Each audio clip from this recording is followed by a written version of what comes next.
Snow at Heaven's Edge. Chapter 5. Young hero Lin, I have to formally thank you this time, Ma Xianda said, raising a cup of tea. A good journey then, brother Ma, Lin Wuai said. Are you not going to persuade me to stay? I never force people to do what they don't want to do. I merely try to intervene when possible, to suggest alternative courses of action that might not have received proper consideration. In Brother Ma's case, I believe you know more than you disclose. What is the point of me trying to dissuade you? Ma Xianda let out a hearty laughter. It had been a long time since he met someone interesting.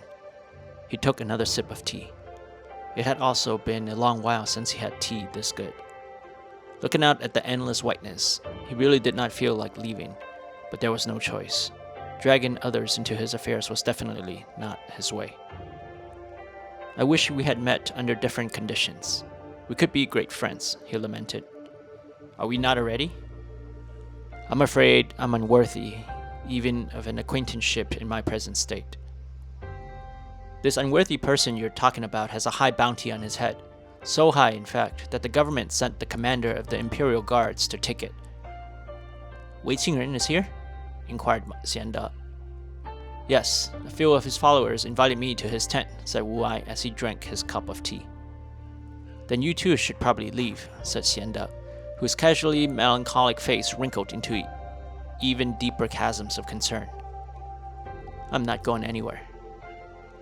Wei Qingren never forgets a slight, and never forgets a face.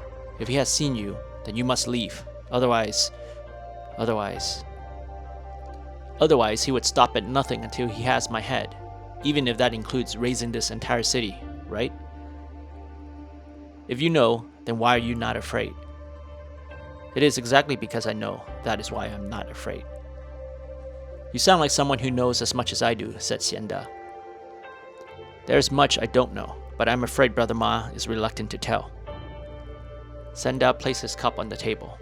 It was still full, and the hot steam continued to curl hazily upwards. He sighed, letting out a misty balloon of trapped anguish. Knowing too much is a bad thing, he said meekly, almost as if the cautionary words were meant for himself. Then consider me a doomed man, Wuai said, seeing the man try hard to gauge the meaning of his words. Lin let out a hearty laugh. I know you're not here to look for a doctor, but you are here to cure Lady Ma. What exactly do you mean? The older man asked, even though his expression betrayed the fact that he knew. A little north of here, there is a hill. Upon that hill is a small mansion. The owner is a man by the name of Liu Dengmao.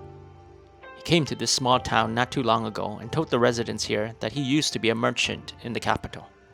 However, you might have known him when he had a different name and a different occupation. Ma Xianda rested both hands on the table to cover up the slight tremor that had suddenly developed in them. Don't worry, I would not interfere with your affairs.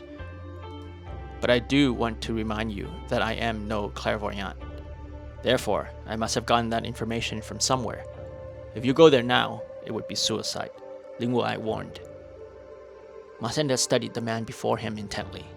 Even after witnessing the young swordsman's dispatch the Imperial Guards the other night, he still felt that he had underestimated the youth. Lin Wuai had to have followed the masked man back to Wei Qingren's main camp and had done so unnoticed, a feat not many have accomplished. He let a few moments pass in silence to settle his emotions. You are only partially correct, Xianda said. I am here to restore my wife's health. Because of that, I have to go to the Liao Manor. For her illness, there is only one cure, Liao Dengmao's blood. Feng Xiaoyan rose from the table, knocking her chair over in the process. She turned to run and crashed into a maid captain. Wait, don't go, the large man teased, grabbing her wrist. In the ensuing tussle, Xiaoyan's hood fell. The man's grip on her slender wrist loosened momentarily before he recovered from the initial fright. He yanked her toward him, only to send her reeling back with a backhand to her face. Ugly witch. A few bystanders shrieked. Others gasped. Armed government soldiers rarely came to patrol the region. When they did, violence often resulted. The captain felt complete when he saw the villagers back away from fear and unease. He glared down at the pathetic creature nursing a cut lip and smiled. Barbaric places required a certain exertion of authority. Military might was the common language that all people understood. He opened his mouth, ready to lecture these ignorant peasants, when a white blur crossed his vision and a kick landed on his chest, propelling him backwards. When he regained his footing and composure, the captain saw the backs of the ugly witch and a small child speeding down the other end of the street. "After the little whores," he shouted, and a small contingent of 6 darted after the pair. "Captain Wang, you're bleeding," one of his soldiers remarked meekly as he touched his own face to show the captain the location of the wound. The captain lifted a meaty finger to trace the long, deep fissure which now appeared across his generous face. He felt the warmth of his own blood. Never one to hold back his emotions, the captain gritted and gnarled like a hurt beast. Indeed, Wang felt no greater impulse in that moment than a base need to hunt and kill. A slow, stabilizing calm overtook his being as he thought of violence, as he headed after the 2 girls. A large wooden tub lay in the middle of the room, and a beautiful woman, with sleeves folded back, dabbed one hand into the warm water to wet a towel, while she held onto the hand of her lover with her other. "So, where has my hero gone to last night?" she said with feigned disinterest. "The Spring Flower Pavilion is not a bad place, you know." Really? You should bring me along next time instead of leaving me alone here." "Alone? You have Xiang. Where did the little urchin go?" "She went out with Miss Feng, the girl from last night." "Has Master Ma really left?" "With all that's been going on, in a little while, he won't need to worry about that." "You mean he'll be dead?" "I can only hope I'm wrong." "Then why won't you help?" He reached for her other hand, the one that was gently scrubbing the base of his neck. He held it tightly but tenderly. Lin Wuai guided the back of her hand across his face, feeling her smoothness before planting a light kiss on it. "I have already done too much," he said wearily. She wrapped herself around him and leaned in close, resting her head on his shoulder, feeling the warmth of the steam rise. "There will always be conflict in this world," she said, echoing the unsaid words in his heart. They remained in their silent embrace, the only sound being the drip of water droplets from his chin and off her slender fingers into the tub of water. Every now and then, the windows creaked from the cold gust. It was a peaceful calm that had no place for words. At last, she opened her eyes and spoke in that naturally serene voice that shook his heart each time he hears it. "What about the bodies?" "That is what bothers me." Those words were heavy, and they sunk so deep into her heart that it felt like a deep cavity opening in her bosom. She could not quite articulate the fear that began to fester. Was it age that lowered her fear tolerance, or was it the cumulative dangers they faced over the years have now reached an insurmountable height? She ran her hand over the numerous scars, big and small, old and new, that covered his body. She knew that on a swordsman, these were counted as few, but on a husband, these were already too many. "Thanks to them," he said, referring to the scars, "I'm no longer one that can be easily hurt." His open-hearted grin made her smile. She pushed his head forward into the water. He made a quick maneuver and grabbed her wrist, dragging her into the tub with him. They twisted around one another, laughing and kissing. The howling wind thrashed against the windows, causing them to shake violently. Lin Wuai ignored it, but Lin Wuai did not. He stared at the window and realized he had underestimated nature. In a single breath, the wind had drawn his mind far into the snowy plains that surround Wuchang. Ma Senda and his wife should be there by now. "Why are you so cold to me?" she asked with a coquettish smirk as she held both of her hands around one of his, drawing it close to her lips. "That's because I'm with an ice queen," he replied, glancing into her eyes, though his mind's eye was still away, plotting out the imaginary tracks made by the 2 figures. The water was still warm, and the love he felt emanating from her was even warmer. He knew these things, yet he could not help feeling chilled. Something was wrong, terribly wrong. "Ouch! Watch out, young lady," cautioned the young man as he helped Li Xiang up. She immediately recognized him from the night before, but she had no time to dwell on introductions. The man glanced up toward the direction of the shouting and saw a large number of soldiers. He pulled them into the alley. "Miss, I need your outer coat." Feng Xiaoyan looked up quizzically, but did not protest. She quickly handed it to him. Turning to Li Xiang, he asked, "Do you care for a little run? I promised nothing would happen to you." Li Xiang was ecstatic. There was no need for an explanation. She knew exactly what to do. The soldiers came running after the two girls despite the snowy terrain and their heavy armor.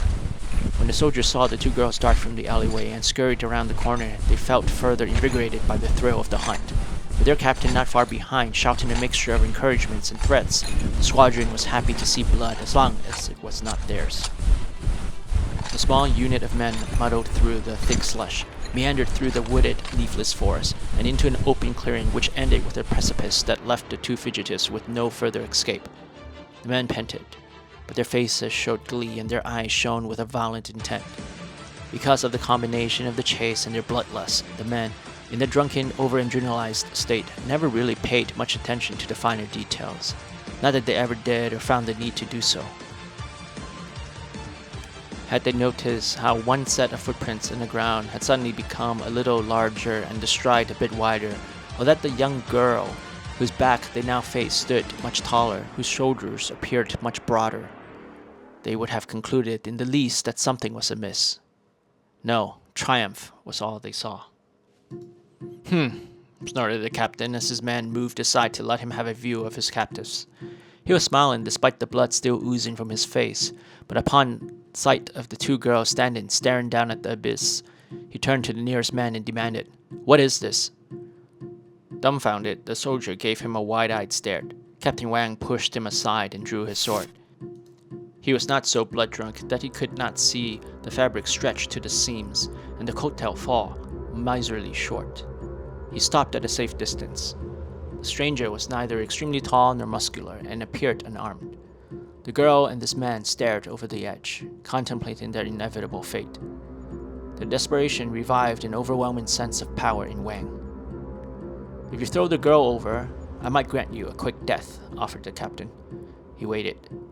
The man ignored him entirely and leaned over to whisper into the girl's ear, to which she nodded.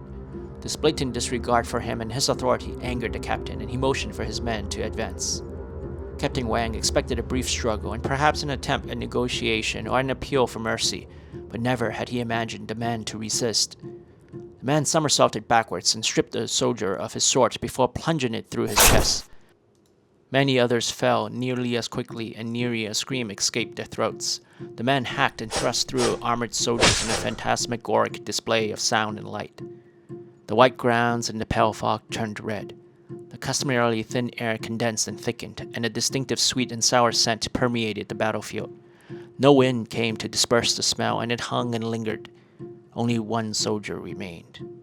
There was no scream for help, no plead for mercy, and certainly no haughty laughter. Wang, gaped-mouthed and wide-eyed, stared at the monster in front of him. His legs felt too heavy to run, and his arms were too numb to fight. The scene was out of a nightmare, and only the beating of his heart seemed real. The hood no longer covered the man's face, as the acrobatic maneuvers along with the ill-fitting coat made it difficult to remain in place. Captain Wang took in every detail of the rogue warrior and contorted his face into a mass of loathing. You dirty low rat!" The man slashed at him, and Wang countered with a sneer. Anger replaced fear. The deceptively familiarity led him to believe in victory, and he forfeited any plans of retreat as if that mattered. He was to reclaim what had been. Alas, how time changed things. His strokes fell agonizingly short of its mark as the younger warrior sidestepped each attempt.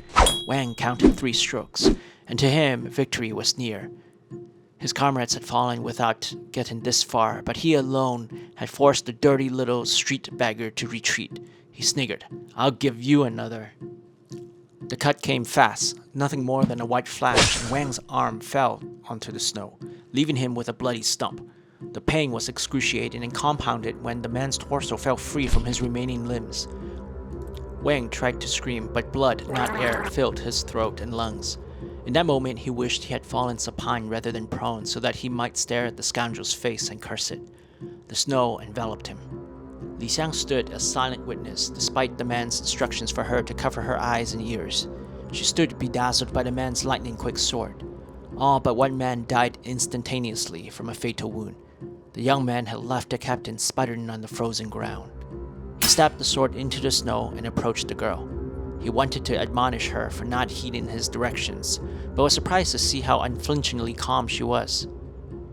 "They deserved it, especially him," she said and pointed at the limbless body. He hadn't expected this reaction. Who was this girl he had saved? The young man wanted to say one thing, but another came out of his mouth. "I'll take you back to your friend in a little while. I need to clean this up." He dragged the corpse to the precipice and flung it over. He repeated the process until the scene was clear of the bodies. The girl understood what he was doing and started to pile fresh snow over the bloodied ones. When they finished, the young man gestured for the girl to follow. As they neared the city, she spoke. "Why did you kill them if you were one of them?" He deliberated for a moment whether to lie or tell the truth, but after meeting the girl's large bright eyes, he realized he could not lie to her. It would only make him look foolish. He decided on another approach. "What makes you think I am one of them?" inquired the young man. She gave a self-congratulatory smile. "The heavy snowfall would eventually bury the bodies, but you could not take that chance. If you were just a regular swordsman, you would not have cared, especially after your show of skill. But obviously, you want to keep what happened a secret, at least for now. I'm really curious as to why you would do such a thing. Little friend, do you want to hear a story?" He was born on the 15th of the 8th month, and people often use that as proof of his genius. No child born under such an auspicious date could be dull. No, not when the dark night was shattered by the luminescence of the full moon, people would say. His parents decided to name him Ming. The Tang family was not of noble lineage. They were of the basest and most expendable class. His parents were content with the child's name being the only vestige of his genius. No funds went to his education, for he needed none as a farmer's boy.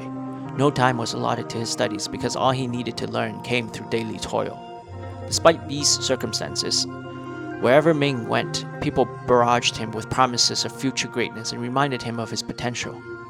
Whoever encountered the child would later swear that those radiant eyes burned like the blazing sun. Tang Ming was marked for greatness, the villagers continued to say.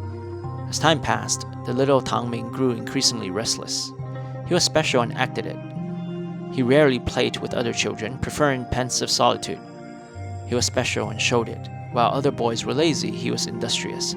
He toiled harder than anyone, and he leveraged his town's mysterious belief in him when he bargained. The productivity and efficiency of his family's small plot of land was much higher than their comparable peers. By Ming's 12th birthday, he felt no different. When boys in his town began to speak of politics, history, art, and a plethora of practical matters and abstract ideas, he began to feel wholly deficient. The pride and self-esteem that his hard work and others' opinion had built up seemingly vanished overnight, though he knew otherwise. His demise was long and gradual.